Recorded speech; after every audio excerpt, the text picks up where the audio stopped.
everybody. Welcome to Back Issues. I am Sal. I'm Ethan. And today we don't have Ben. There's no Ben. No Ben. We are Benless. Which means we lost like 50% of our subscribers. Well, I mean, people come to see your opinions. You think I'm so? the arbiter. I'm basically their vessel. I'm just saying what they think. Right. And then I think they mostly care about what you think. well, they want to hear what they remember. Right. Yeah. And then they want to hear you validate what they think. But I never do. No, it's true, but they think maybe one day we'll get to you. Yeah. So, I mean, like, definitely people are like... in little ways, I think. That's true. Yeah, no, eventually you'll be like... And especially because you're so discerning, Yeah. You know, sometimes you'll be like... It means more, right. I think, when I say, you know what, it's fine, Ben. Yep. Like, or that's okay. it's okay that it doesn't even bother me that they did that. And people are like, oh! Yeah. That must mean in comic bookese that it's amazing. Absolutely. So, you I know. like to think so. But hang in there, because today we are honoring your request. That's right. That's right. I decided to surprise Ben and Ethan with this voting thing last week. I was like, hey, let's make them pick one of 2 or 3 books. Today, thanks to you guys, we are doing, finally, some would say, Siege by Olivier Coipel and Brian Michael Bendis. What was the final tally? The final tally was 18 for Siege. 18? 17 for Secret War. Wow. And 15 for JLA Avengers. Wow, that's really close. That's a tight race. The Siegers came out in 4s in the first half, and then the Secret Wars just kept popping up. Yeah. And there was always that occasional I want to see that JLA Avengers. Yeah. A couple people were like, I think at least 2 comments were like, I want to see Secret War, but I'm gonna say Avengers versus JLA. I'm like, why? I saw that. Just vote for what you want to see. Because they wanted to help out the little guy. It's true, yeah. Well, they love the underdog. I think as comic book readers, we do kind of always sympathize with the underdog. Yeah. So, unfortunately, we weren't able to do those other 2 stories, which is interesting because as Ethan was reading from the back of this trade paperback of Siege, this is the next chapter in the ongoing saga of Marvel events that we've done on back issues. There's a lot of context. Now, you just saw a whole bunch of stuff. You were looking through it, you're like, whoa! Yeah. This is kind of like a cleaning up all the shit that happened. I mean, with House of M, you lost the mutants. With Civil War, you broke up the houses. Yeah. With Disassembled, there's no Avengers. The new Avengers kind of came into being, but then Civil War kind of fucked that up. Right. And now you've got Secret Invasion made no one able to trust anybody. Right. And it gave... what's his face? Norman Osborn. The keys to the family car. Yeah. He became the head of S.H.I.E.L.D., which is he changed into Hammer for no reason. And because it sounds more hardcore. Yep. It's more aggressive. Yeah, and it introduced the idea of a supervillain Illuminati. Right. The Illuminati.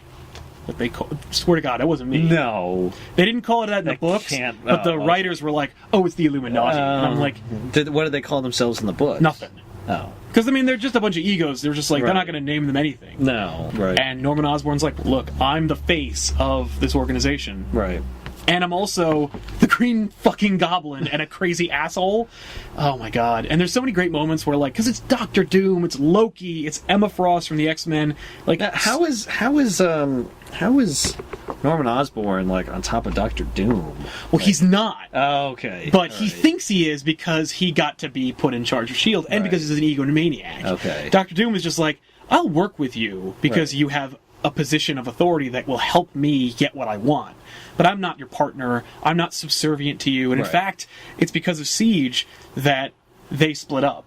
Like, Dr. Doom's like, I'm not backing whatever your plan is. And Osborn's like, but I'm in charge!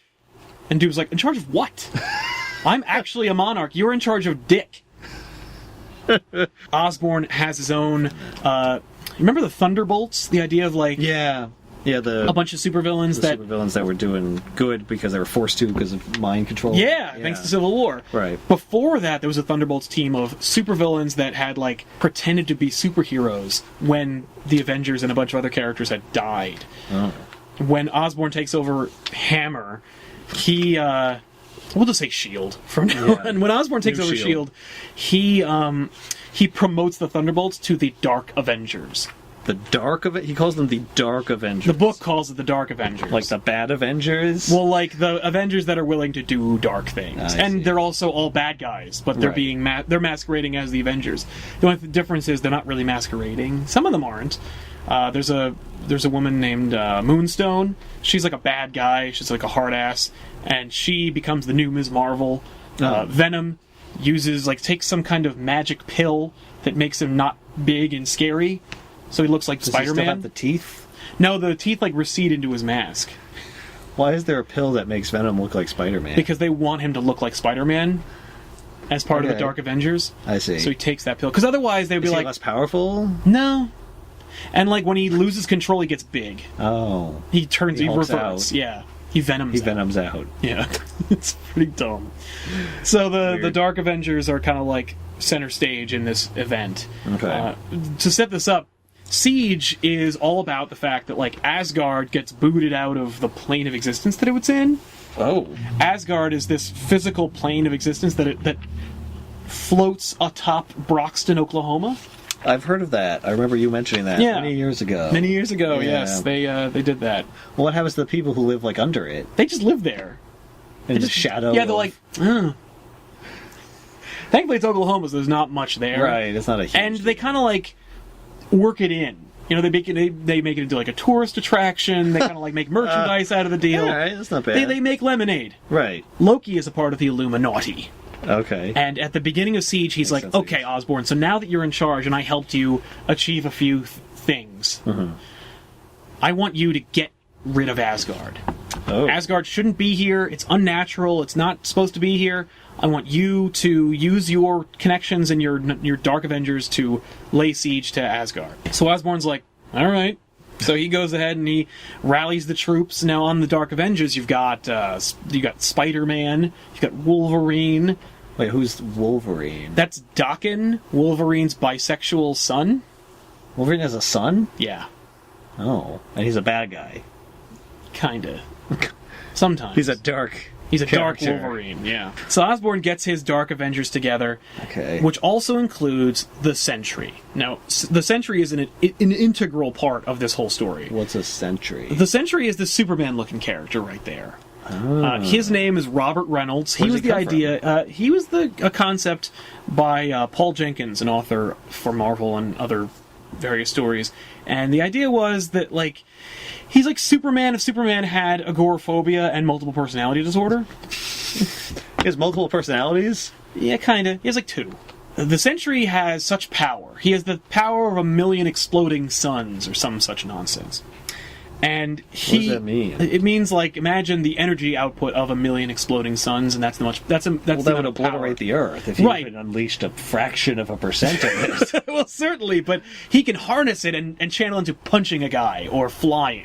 With the power of 1,000 suns. Yeah. Again, the He would amount obliterate of the heat Earth. generated by just wielding that much power. Yeah, well, maybe he's maybe one of his powers is that he can focus the power or contain it, and so he only uses this is 0.00001% of that power I see. to appear superhuman instead of a world destroyer.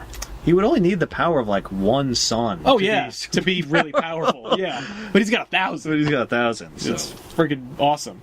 But the other the How do they yin- measure that? How do they even know? I don't How know. much he looks pretty powerful. I'd say about as powerful as 1,000 That's suns. pretty much it. I mean, it's more like a name. It's more I like see. Superman, It's like the a last marketing- son of Krypton. Right. No, you're not. It's something his people came up with. Yeah. Put out on the interwebs. Yeah, exactly. His PR folk, he's got the power of 1,000 exploding suns. And only physicists were like, that's pretty fucking dangerous.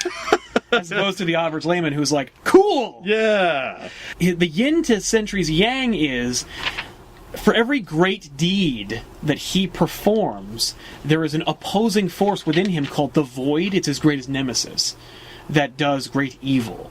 So everything that he does is proportionate to the amount of evil that his counterpart does. The Void. The Void is personified by a dark, and when I say dark, I mean a shadow man with a trench coat and a hat. And he's like, yeah, I'm the Void, and I'm the Sentry's main bad guy. And it turns out that the Sentry and the Void are the same person. So you don't know that's a reveal. Well, it's revealed well in advance, before Okay. Siege. Right. In fact, it's the thing that keeps Sentry from being a machina every time they need a problem solved, because they added the Sentry to the New Avengers. Okay. And it's like, you got Luke Cage, Spider-Man, Daredevil, Captain America, but like, what happens if Galactus attacks? Well, we got Sentry. Right. But we can't have Sentry solve all of our problems, so Sentry's always like, oh, but if I save the day, the Void will come and make an even worse day happen. Right. Yeah. That's friggin' confusing. It's very confusing. It was really distracting, and it really caused a lot of problems. So he's not any good at all, because if he does any good, it's just going to generate more problems. Well, the way that they tried to combat that was by convincing him that he's in control of both. So as long as Bob Reynolds, the Sentry, is aware of himself, he can always keep the Void at bay. So he can be a hero and also keep the Void from... So they use psychology to kind of... Yes, and in fact, it's Norman Osborn that winds up actually controlling the Sentry. Because Norman Osborn's like, I know what it's like to have a demon inside of you that like wants to ruin your reputation and destroy the world. Mine's just called a goblin. But I know how that feels. And so he appeals to him on like a really humane but level. he doesn't do it. He's just a big liar. He just kills people and stuff. Yes, but the Sentry is a rube. So he's like, oh, okay, you'll help me. Well, also the government put you in charge, so clearly you can't be that bad. Right. Okay, so yeah. I'm looking at this picture of people in Avengers Tower. Mm-hmm. Is this Norman Osborn? Yes, it is. He's wearing an Iron Man suit because when Iron Man took over S.H.I.E.L.D., he used S.H.I.E.L.D. money and other things to build more Iron Man suits. So technically all the Iron Man suits that he made after he became director of S.H.I.E.L.D. were technically S.H.I.E.L.D.'s property. Okay. And Norman Osborn, when he got put in charge of S.H.I.E.L.D., he's like, Captain America's dead, and I need a Captain America on my team. I'll be Captain America. But Iron Man has been... in an Iron Man suit? Yeah, because Iron Man has been a symbol of strength for the U.S. government for so long now, because Iron Man was in charge of S.H.I.E.L.D. Right. I'll use Tony Stark's power and weapons, but I'll paint it red, white, and blue and be the Iron Patriot. So the Iron Patriot from Iron Man 3 was actually invented during this story. Oh. And it was actually Norman Osborn who was the Iron Patriot. Oh, interesting. Yeah. So is this Hawkeye? It's Bullseye in Hawkeye's costume. Why would he... Because Hawkeye can't miss, and neither can Bullseye. Oh, and you can't have Bullseye, a mass murderer, running around on your team, so they just dressed him as Hawkeye, and now he's Hawkeye. Nobody knows that he's Bullseye? Or no, because he's wearing the Hawkeye outfit. Both. Well, when you're in the outfit, I trust you a little bit more. And Hawkeye himself, the real Hawkeye, was too busy being a ninja named Ronin. I thought he was dead. He came back to life after House of M. Oh, that's right. Scarlet Witch put him back to life, and then he shows up later, and he's like, I don't want to be Hawkeye, but I still want to fight the good fight. What can I do? And they're like, well, we need a Ronin, because originally Echo, this deaf superhero that was in a Daredevil book, was Ronin. Okay. And even that was a retcon, because when Bendis first invented Ronin for the New Avengers, it was supposed to be Daredevil. Because Daredevil's life had gone to shit, and he's like, I can't join the New Avengers because, like, I'll drag you guys down. Because I'm, like, outed in the press as being Matt Murdock, I'm fighting that legally, and, like, my life is in shambles. I'm just really involved in a lot of shit. So having Daredevil in your team really muddies up the waters. Right. So then, like, the plan was to make him Ronin, so that he could be Daredevil, but not have Daredevil. But then everyone guessed it was Daredevil immediately. So then they made it up that, like, it was Echo wearing a man suit underneath the Ronin costume the whole time. Like, wearing, like, padding and muscle shit. Well, was it Echo is weak? Well, no, it's just that they had been drawing anatomically Ronin for several issues. Oh. As a man. I see. And so when they decided to change the character mid-book, they were like, but it's a girl, it looks like a guy. He's got the physiology of a man. I see. Oh, she's wearing a man suit. And they're like, they're not gonna buy that. And they did, I guess. Or whatever, it doesn't matter. So then, like, later on, Hawkeye bangs Echo, and then after Secret Invasion, they don't invite her back to the New Avengers, so, like, she just leaves. And then there's just a Ronin costume in New Avengers, so, like, Hawkeye puts it on, he's like, sweet. No commitment, and I get to be a new character. Okay.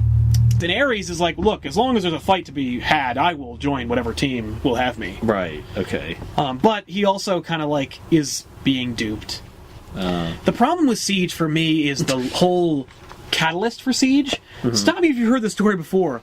A well-meaning superhero goes out into the world, and he gets into a fight he can't handle, and a lot of people die as a result of him. So then everyone asks for the superheroes in charge to do something about it. Like, clearly it's civil war. But in this story, Volstagg, one of the Warriors 3, who you may remember as Gimli from all the Thor movies, he, Yes. being part of Asgard and being now in Midgard, he likes the stories that Thor has always had about, like, roaming Midgard and saving the day. So, like, he goes out to, like, Chicago, and there's a supervillain team called the UFOs. Let's not get into them. Dear God. It doesn't matter who they are. Who were orchestrated, by the way, by Norman Osborn to be there. Okay. And they put, like, explosives and shit into, like, the big football field that's there in Chicago. I don't remember what it was. Okay. But Volstagg, like, tries to fight these UFOs, and he winds up blowing up the stadium and killing everyone inside. Oops. Yeah. So the public Jeez. clamors to have Asgard dealt with. And that's, like, the inciting incident that allows Osborn to get involved. Okay. To go and wipe out Asgard. Yeah, or lay siege to Asgard in any case. And by the way, that all was, of course, the planning of Loki. Loki's like, I've got it. Stop me if you've heard this before. So Captain America shows up because he saw on the news that they were going to wipe out. Yeah, and they were still kind of laying low because Osborn was still enforcing the Superhuman Registration Act established in Civil War. Osborn's like, hey, Sentry, enough of this. Right. So then Sentry obliterates Ares, God of War. He, in fact, pulls him in half. Yeah, I saw that. You may have found that rips him in half. So everyone's like, whoa, shit just got real. Real gross. And he's like, what? Did you not want me to do that? Yeah, well, he's not even in control of himself now. Like, right. The Sentry's like, once I start cutting loose, like, I'm gone. It looks like he ripped that guy in half before the real Avengers even show up. That's right. Okay. Yeah, well, because Ares is like, I'll take care of it. Well, no, Ares is like, hey, what we're doing is not right. Like, he finds out that from Heimdall, the All-Seer from Asgard, yes, that Osborn is full of shit and he's lying. So Ares is like, oh, Heimdall says you're lying, which means you are. Right. So, hey, let's do this. And then Sentry's like, no. So they try to break the siege. Yeah. And then Sentry breaks Ares. Yeah. The Dark Avengers lay siege to Asgard over Oklahoma.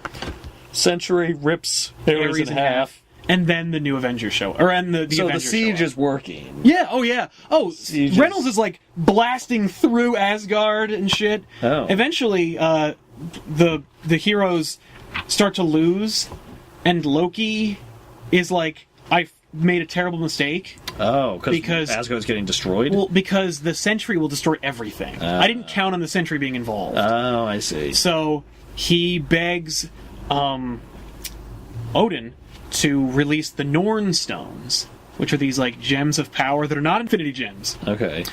And gives them to the most popular superheroes on the team. Okay. And boosts their power levels. Oh. So they all get Norn Stones, and then they make quick work of the Dark Avengers. I see. And right when... Now, is that before or after Asgard, like... It's right when Asgard's about to fall. Okay. That's when Osborn's like, bring down Asgard! And so, like, Sentry just destroys Asgard. Wow. The whole Asgard. Yeah, all of Asgard, like the city itself, just falls into the ground. Wow. Yeah, and that's when Cap kicks the shit out of Iron Patriot, rips off his mask, and reveals that Norman Osborn is the Green Goblin. Well, is a crazy asshole who's been, like, painting his face to be a goblin the whole time. Like, everyone thought that he had dealt with, either wasn't the Green Goblin, or had dealt with had handled that But clearly he has not. No, he's still the Green fucking Goblin. Yep. And then the Sentry's evil half, the Void, takes over. And that's... Is that because he's been killing so many people? He's been like, it's really fucking unclear and really weak.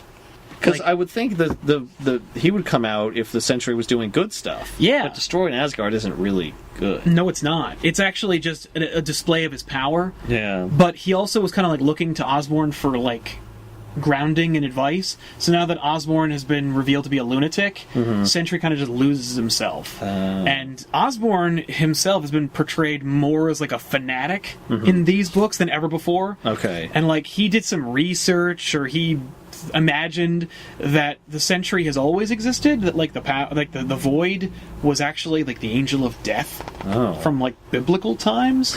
and the Sentry is like a manifestation of that. Okay. So like he's convinced that the Sentry, if he has no control, will just bring about utter destruction.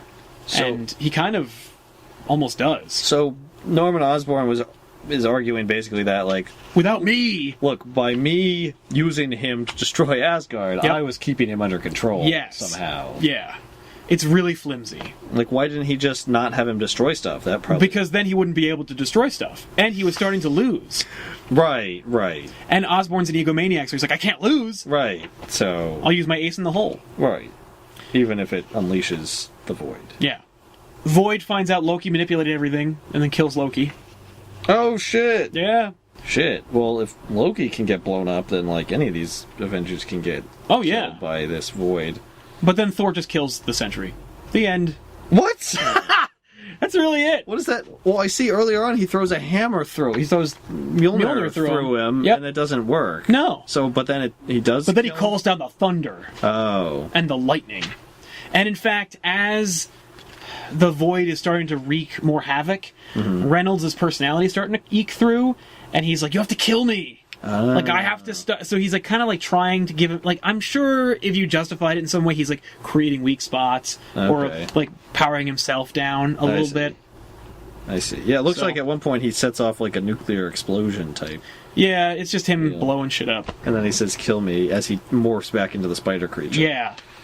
And then Thor beats him to death with a hammer. Well, no, he calls down thunder, and then there's a panel where he's like, but he hits him and shoots lightning into him, so he makes him into a skeleton. Oh, wow. Yeah. When I first read this, I had no idea what happened, and then in the bottom right hand or left hand corner of the screen, there's this skeleton. I'm like, he skeletonized him. Which is something you do when you don't want to show a dead body. You show a skeleton. You show a skeleton. So then he picks up his skeleton, throws it in the sun. Because he's got the power of 1,000 exploding suns. It's like bringing it all back. Well, that wouldn't even do it then. No. You need 1,000 suns. And I guess the regular Avengers are back in action? Yes. They put Steve Rogers, formerly Captain America, in charge of S.H.I.E.L.D. They're like, well, you know what? Maybe we should have just done this in the first place. Even though he was against our registration act, which is still in effect, Oh, no. right? He goes, I'll take the job, but I want one favor. And the president, who is clearly Obama, is like, what? And then it just, in Times Square, there's that big ticker, and it's like, Superhuman Registration Act thrown away! And let's forget that ever happened! Yay! That was easy. Right? And everyone is glad-handing and buddy-buddy. Tony Stark and Captain America are like, it's not gonna be easy, but we're buddies again. And you're like, but Stark fundamentally believed in the Superhuman, and it made sense. You can just throw it away. Yeah, like, wouldn't the people who supported it still be like, well, no, now more than ever. Yeah, we have all these Asgardians running around, and one of them killed thousands of people in a stadium, and you're gonna just let them run around because Captain America doesn't want his friends to be on a list somewhere? Yes, that's what happens. And Captain America gives the mantle of Captain America to his former partner, formerly the Winter Soldier, Bucky. He's like, you're Captain America, I'll be Steve Rogers, director of S.H.I.E.L.D. Oh, okay. And that ushers in the heroic age of the Marvel Universe, which is very aheroic. The heroic age? Yes, where everyone's kind of making... ages heroic? Yeah, but this time everyone's making friends. Like, it's been a long time since everyone stopped being friends. Everything's been fucked up for a long time. It's been fucked up since, 2004 or 2006. So when did the heroic age start? When was this? 2010? Oh, okay. So it's been in a heroic age for a little while? Yeah, for 4 or 5 years. I guess that's over now, though. Now that they're destroying planets. Oh, it ended, real fast. Real fast! Oh, no, the heroic age is so funny. It's such a fucking contradiction. Because, Captain America's like, we're friends and everything's gonna work out great. And then the first story in the heroic age, at the end of it, Captain America joins the Illuminati and grabs an Infinity Gem. And he's all like, okay, let's keep this shit a secret. And you're like, What? Why would Steve Rogers do that? Because he's like, look, you can trust me, I'm Steve Rogers. You should have trusted me in the first place. Yes. None of this would have happened. Yeah, except... Here, let me show you. We know what happens to that, because then he tries to put the Infinity Gems together and then make the incursions go away, and then they kick him out. And they blow up. Yeah. So there you go. Back issue, Siege. 2 out of 3. Back issues fan service episode. It is. If you didn't like it, blame yourselves. Not my fault. Yeah. Or blame all the other people who outvoted you. Yeah, I'm sorry. I think every month or so, maybe we'll do a a decision. Fan choice. Yeah, let us know in the comments down below. Would you like to see that? Check us out at the Garden State Comic Fest in 2 days. That's right. At the Morristown Hyatt. We have a panel going to be taking place at 11 a.m. in Morris Room B. There should be some signage to tell you where to go. Yeah. Anyway, thanks a lot for watching, everybody. I'm Sal. I'm Ethan. Later. I got nothing. I was waiting for Ben. I was like, and I've been.